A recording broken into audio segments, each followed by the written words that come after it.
الحمد لله رب العالمين والصلاة والسلام على سيد المرسلين محمد وآله وصحبه أجمعين أما بعد. قال الله تبارك وتعالى في القرآن المجيد: أعوذ بالله من الشيطان الرجيم. بسم الله الرحمن الرحيم. والشمس تجري لمستقر لها ذلك تقدير العزيز العليم. وقال في موضع آخر: يولج الليل في النهار ويولج النهار في الليل وسخر الشمس والقمر دائبين. كثير من الآيات القرآن الكريم. إن الشمس والقمر آية من آيات الله تبارك وتعالى. میرے محترم بزرگوں اور دوستوں، دینی بھائی، اللہ تعالیٰ کا فضل و کرم ہے کہ اللہ تبارک و تعالیٰ نے ہم سب کو اپنی بارگاہ میں آنے کے توفیق عطا فرمائی، اور ہمیں فطرت سے بھی کہ آپ کے سامنے حاضر ہو سکوں اور اللہ کی باتیں آپ کے سامنے کہہ سکوں۔ آج 31 دسمبر ہے، کل 1 جنوری ہے۔ آج کے رات میں بہت سارے امور ایسے ہوں گے جو اللہ سے بغاوت کا اعلان کریں گے۔ پسند انسان وہی ہے جو اللہ کا شکر ادا کرتا ہے۔ اللہ تبارک و تعالیٰ نے اس کائنات کو بنایا، پوری دنیا کو اللہ تبارک و تعالیٰ نے بنایا۔ وہ 3 موسموں پہ گردش کرتی ہے، ایک ماضی، ایک حال، ایک مستقبل، پاسٹ، فیوچر، پریزنٹ۔ یہ 3 زمانے ایسے ہوتے ہیں کہ انسان اسی میں گھرا ہوا ہے، جو کچھ ہوگا اسی کے اندر ہوگا، اس سے باہر کچھ نہیں ہوگا۔ یا تو وہ ماضی سے سبق حاصل کرے گا، ماضی کے بارے میں خیال کرے گا اور حال پہ چلے گا اور مستقبل کی پلاننگ کرے گا۔ عقل مند انسان وہی ہے جو ماضی سے اپنا آئینہ دیکھے اور مستقبل کی تیاری کرے، اور بیوقوف انسان وہ ہے جو صرف فیوچر کو دیکھے اور ماضی کو نہ دیکھے، پاسٹ کو نہ دیکھے۔ اسی طریقے سے اللہ تبارک و تعالیٰ نے سال کو متعین فرمایا ہے تاکہ انسان اپنے روز و شب کو ایک انتظام کو اور ایک کیلنڈر کے مطابق زندگی گزارے اور اپنے پلاننگ کرے۔ ایک چیز ہمارے ہاں مشہور ہے کہ جو ہیپی نیو ایئر دسمبر کا آتا ہے، جنوری میں آتا ہے، یہ انگریزوں کا ہے، حالانکہ اس کی حقیقت نہیں ہے۔ حقیقت یہی ہے کہ جو ہیپی نیو ایئر ہم لوگ جنوری میں کہتے ہیں، جو سال ہمارا جنوری میں شروع ہوتا ہے، وہ بنی اسرائیل کے علماء اور انبیاء کے متعینہ کی ہوئی چیز ہے۔ مذبذب طور پر یعنی شک کے طور پر اس میں شک ہے، کہتے ہیں کہ حضرت عیسیٰ علیہ السلام کی پیدائش جو ہوئی وہ 1 جنوری کو، انشاءاللہ اگلے جمعہ پر اس پہ بات کریں گے۔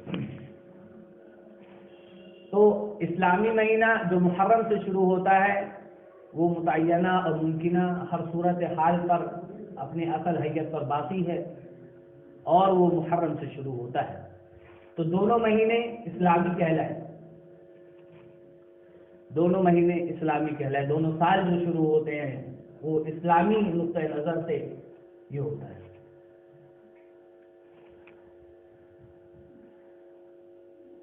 چاند سے، اور اس کے بعد نبی پاک صلی اللہ علیہ وسلم نے اور نبی کی شریعت میں چاند سے مہینے جو شروع ہوئے ہیں ان کی بہت ساری وجوہات ہیں۔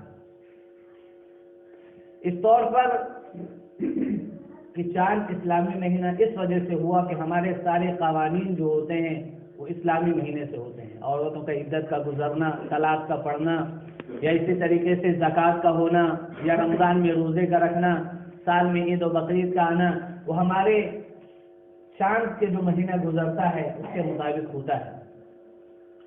اس وجہ سے جب آپ سائنس پڑھیں گے تو یہ جانیں گے کہ سورج بہت سی جگہ پہ طلوع نہیں ہوتا. طلوع ہوتا ہے تو غروب نہیں ہوتا.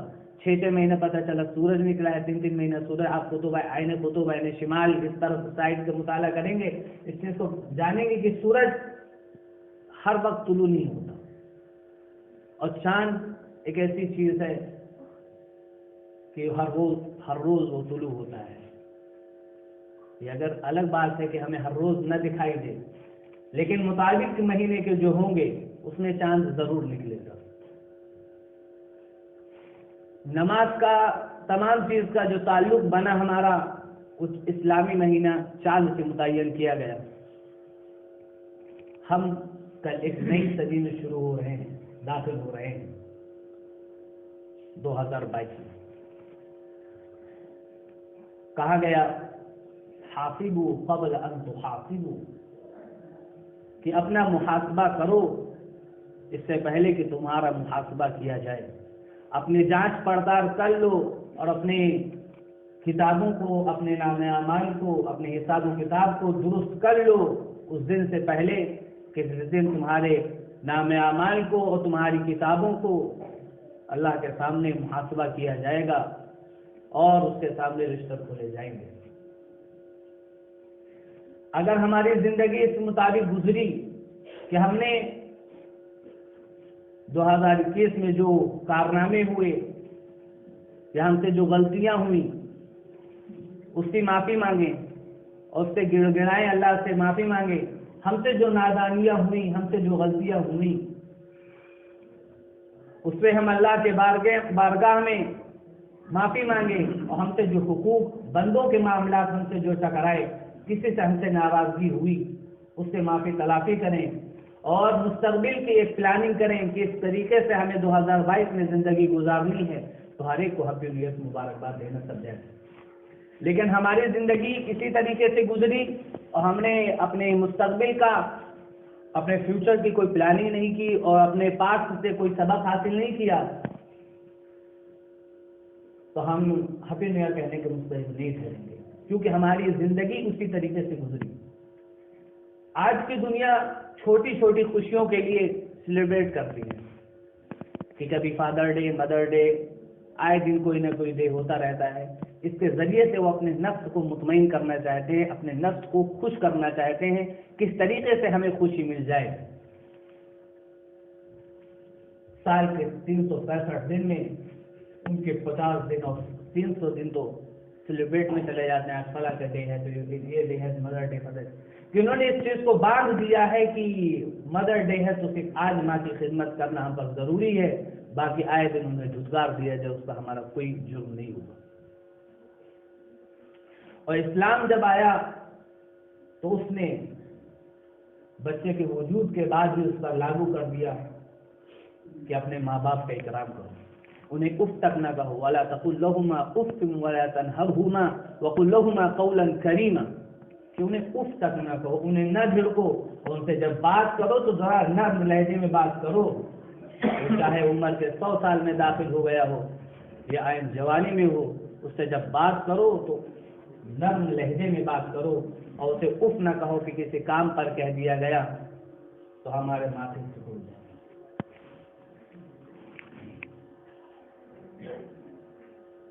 تو ہماری زندگی اس طریقے سے گزری کہ جیسا اللہ چاہتا تھا اور جیسا رسول کی شریعت اور اللہ کی شریعت ہم سے مطالبہ کرتی تھی. اگر اس کے مطابق ہماری زندگی گزری, ہم نے جو 2021 کے 1 جنوری سے پہلے جنوری سے ہم نے جو پروگرام طے کیا تھا, جو پروجیکٹ طے کیا تھا, اس کے مطابق ہم نے زندگی اگر ڈھالی ہے تو 31 دسمبر ہونے پر شکرانہ کے طور پر ہم ہیپی نیو ایئر کہہ سکتے ہیں. لیکن ہماری زندگی اللہ کو ناراض کرنے والے کام میں اور اللہ کو ناخوش کرنے والے کام میں اور اس طریقے سے گزری ہے کہ ہم نے آگے کی کوئی تیاری نہیں کی اور کہ دوسرے کے حقوق کو مارا ہے اور دوسرے کے حقوق کو چھینا ہے اور دوسرے پر ظلم کیا, کسی کو گالی دی, کسی کو ناراض کیا. اگر اس طرح ہماری زندگی گزری ہے تو ہم سال کی خوشی کی مبارکباد دینے کے جواز کے بالکل قائل نہیں۔ آج کے دن جو کام ہوتے ہیں یہ پورے سال میں نہیں ہوتے، پورے سال کے اندر وہ گناہ نہیں ہوتے جو آج کے دن ہوتے۔ اس کے بعد یہ کہا جاتا ہے ایک ہی دن تو موقع ملتا ہے کہ آج ہی کا دن ہے، پھر آگے کی تیاری کریں گے، آج ایک دن تو چھوٹ ملنی چاہیے۔ کیا پتا کہ ہم اسی کلب کے اندر ہو، ہمارا انتقال ہو جائے، کیا پتا ہم زنا کی حالت میں ہو اور ہمارا انتقال ہو جائے، کیا پتا کہ ہم شراب و کباب کی محفل میں ہیں، ہمارا انتقال ہو جائے۔ زندگی کی ایک ایک سانس کا کسی کو بھروسہ نہیں ہے، اور امیدیں لگا کر آگے بڑھ جاتے ہیں کہ ابھی میری 60 سالہ زندگی باقی رکھی ہوئی ہے، آگے سے کل سے پلاننگ کریں گے آگے کیا کرنا ہے۔ اگر اس کے مطابق ہماری زندگی یوں ہی گزرتی رہی، صرف اپنے نفس کو خوش کرنے کے لیے انسان چھوٹی چھوٹی خوشیاں کرتا ہے، برتھ ڈے پارٹی ہو گئی یا سیلیبریٹ کسی چیز کی پارٹی ہو گئی، ہر چیز کی پارٹی اس وجہ سے ہوتی ہے تاکہ ہمارا نفس خوش ہو جائے۔ آج سب سے زیادہ سوسائڈ کے کیس جو ہوتے ہیں وہ فارن کنٹری میں، یورپ کنٹری میں آپ کو ملیں گے، اس وجہ سے ملیں گے کہ ان کے پاس تمام چیز کی ریل پیل، ان کے پاس دولت ہے، ان کے پاس شراب و کباب ہے، ان کے پاس لڑکیاں ہیں، ہر چیز ان کے پاس موجود ہے، صرف نفس کو ان کے سکون نہیں ہے تو وہ سوسائڈ کر لیتے ہیں۔ اور نفس کو سکون پہنچانے کے لیے قرآن نے کہا والعصر، اسی وجہ سے قرآن نے قسم کھا لی زمانے کی، قسم ہے زمانے کی، انسان گھاٹے میں ہے، انسان ہمیشہ گھاٹے میں ہے۔ وہ کوئی بھی پلاننگ کر لے اس کی پلاننگ فیل ہوگی، ہر چیز اس کے متعینہ طور پر نہیں جا سکتی، تمام چیز انسان گھاٹے میں رہے گا، نقصان میں رہے گا۔ اس کے بعد آگے بریکٹ لگایا اور کہا الا الذین آمنوا وعملوا الصالحات وتواصوا بالحق وتواصوا بالصبر۔ یہ 4 اعمال اگر ہمارے ہوتے رہے تو ہم خدا کی قسم خوش رہیں گے۔ یہ اللہ دعویٰ کرتا ہے، قرآن دعویٰ کرتا ہے الا الذین آمنوا، جو لوگ سچے دل سے اللہ پر یقین رکھتے ہوں، اللہ کے یقین انہیں کوئی چیز ڈگمگا نہ سکتی ہو کہ ان کے آگے پوری دنیا کو سامنے پیش کر دیا جائے اور اس کے سامنے بھی ان کے ایمان نہ ڈگمگائیں، اس طریقے سے وہ اللہ پر ایمان رکھیں۔ حسن بصری نے کہا تھا کہ اگر جو ہمارے دلوں میں جو یقین پیوست ہے اگر یہ بادشاہوں کو معلوم ہو جائے تو اس کے لیے جنگیں ہونے لگیں، یعنی بادشاہت کی کوئی حقیقت نہیں ہے، یقین کی حقیقت کے آگے بادشاہت کی کوئی حقیقت نہیں ہے۔ وہ یقینی کی دولت تھی جب غار ثور میں نبی پاک صلی اللہ علیہ وسلم داخل ہوتے ہیں اور کفار مکہ ایک دم قریب پہنچ جاتے ہیں اور ان کے جوتوں کی آہٹ کی آوازیں ان کے کانوں میں پڑتی ہے، پھر بھی کہتے ہیں لا تحزن ان اللہ معنا، کہ گھبراؤ نہیں، اللہ ہمارے ساتھ ہے۔ ابو بکر صدیق سے یہ جملہ کہتے ہیں۔ یہ یقین کی دولت جب ملتی ہے تو پھر انسان اچھا اعمال کرتا ہے۔ الا الذین آمنوا، جو لوگ ایمان لائے اور ایمان اللہ کی ذات پر ایمان لائے کہ وہی ہر کام کو کرنے والا ہے، اسی کے خوشی کے لیے تمام کام ہوں گے، اس کو ناراض کرنے والے کوئی کام نہیں ہوں گے، اور کسی کو دل نہیں دکھایا جائے گا، کسی کو دکھارا نہیں جائے گا، اور اس کے آگے وہ عامل الصالحات، اور نیک اعمال کرے، اچھے کام کرے، لوگوں کو خوش کرنے والا کام کرے، سوسائٹی کا لحاظ کرنے والا کام کرے، وہ کام کرے جس سے بھی لوگ خوش ہوتے ہوں، اللہ خوش ہوتا ہے۔ اگر جس چیز میں لوگوں کی خوشی اور اللہ کی ناراضگی ہو اس کو ترک کرنا ہے، اور جس چیز میں اللہ کی خوشی ہو اور لوگوں کی ناراضگی ہو اس کام کو کرنا ہے۔ وعمل الصالحات، یہ اخلاق کا وہ جامع تفسر ہے کہ امام شافعی رحمۃ اللہ علیہ کہتے ہیں کہ اگر اللہ تبارک و تعالیٰ پوری قرآن کو نہ نازل کرتا، صرف ایک سورت جو نازل کی ہے والعصر ان الانسان لفی خسر، پھر بھی تمام اس کے لیے کافی ہو جاتا۔ اس میں اتنی تفسیر پیوست ہے، اتنے پورے تراجم۔ امام رازی رحمۃ اللہ علیہ نے سورہ عصر پوری 708,000 صفحہ کی پوری تفسیر لکھ دی ہے۔ اس کے بعد کہا کہ حق یہ ہے کہ حق ادا نہ ہوا، کہ جیسا لکھنا چاہیے تو ہو نہیں پایا۔ اس کے بعد وتواصوا بالحق، دوسروں کو بھی اس بات کی تلقین کرنا ہے کہ حق پر جمے رہو، حق کو قائم پکڑے رہو، حقیقت جو ہے اس پر یقین کرو، اور جو باطل ہے اس کو انکار کر دو۔ حقیقت جو آنکھوں کے سامنے ہے اس کا یقین اور اس کا اعتبار ہو کہ یہ تمام چیزیں جو اللہ تبارک و تعالیٰ نے پیدا کی ہیں یہ اللہ کی محض ایک نشانیاں ہیں، اس کی عبادت بالکل جائز نہیں ہے۔ یہ چاند ہو، یہ سورج ہو، یہ تمام چیزیں جو ہیں یہ اللہ کی پیدا کردہ چیزیں ہیں، اس کی دوسروں کو وصیت کرنا ہے اور ایک دوسرے کو حق پر جمانا ہے، خود بھی حق پر قائم رہنا ہے، دوسروں کو بھی حق کی بات کہنی ہے کہ جو سچ ہے وہی حقیقت ہے اور باقی تمام چیزیں باطل اور فریب ہیں اور جھوٹ ہیں۔ وتواصوا بالصبر، اور صبر کا دامن تھامے رہنا ہے اور دوسروں کو کو بھی صبر کی تلقین کرنا ہے اور دوسروں کو بھی صبر پر آمادہ کرنا ہے، خود بھی صبر کرنا ہے، اور صبر کرنے کے ساتھ ساتھ آگے کی پلاننگ ہمیں کرنی ہے کہ اگر ہمیں کسی نے ہم پر ظلم کیا، اس کے بعد ہمارے پاس طاقت ہو، اس کے بعد بدلہ نہ لیں، تو یہ تو صبر ہوگا۔ لیکن ہمارے پاس طاقت نہیں ہے اور ہم مظلومیت کی زندگی گزارے، اس کو سمجھے صبر ہے، تو یہ غلط فہمی کے شکار ہیں۔ صبر وہ ہوگا کہ ہم مظلوم تھے اس وقت، لیکن اس کے بعد جب طاقت آئے گی تو ہم ان سے مقابلہ کریں گے، ان سے بدلہ لیں گے، اس کے آگے پلاننگ کرنا ہے۔ ہمیں مظلوم بن کے زندگی نہیں گزارنا، یہ چیز کا صبر نام نہیں ہے، بلکہ ہمیں آگے کی پلاننگ کرنے کے ساتھ ساتھ اس چیز پر یعنی ہم پر کوئی مصیبت آ رہی ہے اس کو تو اللہ کی رضا کے لیے قبول کر لینا، اس کے بعد آگے اس مشکلات سے نکلنے کی کوشش کرنا، اس چیز کا نام صبر ہے۔ یہ چھوٹی سی صورت میں وہ واضح پیغام دیا گیا ہے کہ انسان کی پوری زندگی کا ایک آئیڈیل، ایک نمونہ بن سکتا ہے اگر ہم اس میں غور و فکر کریں۔ اللہ تعالی ہم سب کو کہنے سننے سے زیادہ عمل کے توفیق عطا فرمائے۔